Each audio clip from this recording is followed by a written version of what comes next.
मराठा आरक्षणासाठी एकट्या देवेंद्र फडणवीसांना दोषी धरण्यात आलं, परंतु आतापर्यंत मराठा समाजासाठी कोणी काय केलं याकडे देखील लक्ष देण्याची गरज आहे।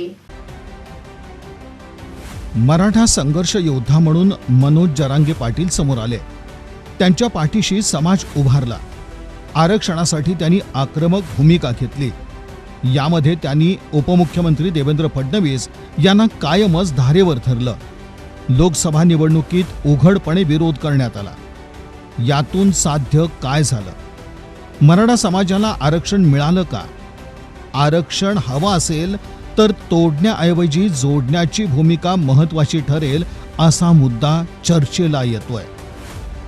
लोकसभा निवडणुकीत मराठा बांधवांनी आरक्षणाचा राग काढला, महाविकास आघाडीला साथ दिली, पण अशा भूमिकेचा फायदा काय झाला? उद्याही अशी पाडापाडी काय मिळवून देईल हा सवालच आहे। मुळात राज्य नव्हे तर केंद्राकडे जाणारा हा आरक्षणाचा विषय।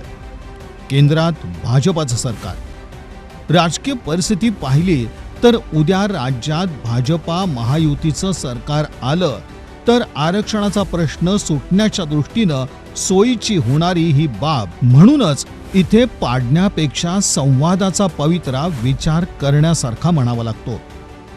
त्यात शरद पवार, उद्धव ठाकरे, नाना पटोले यांनी मराठा समाजाला ओबीसीतून आरक्षण देतो असं लिहून द्यावं, मग जरूर माझे उमेदवार पाडा।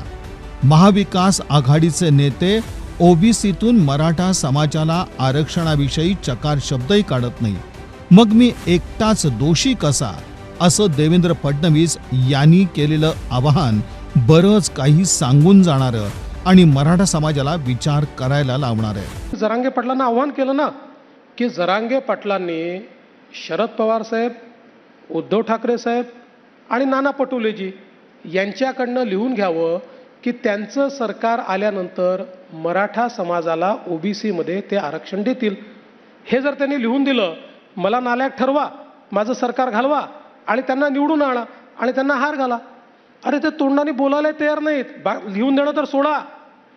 एका ठिकाणी तरी मला त्यांचं स्पष्ट स्टेटमेंट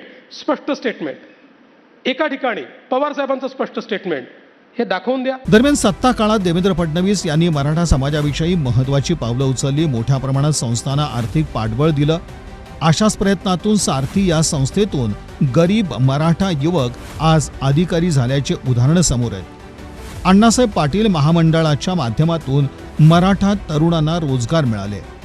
ESBCचा लाभ असंख्य मराठा विद्यार्थ्यांना झाला। अशा बाबी आज कोणी नाकारू शकत नाही।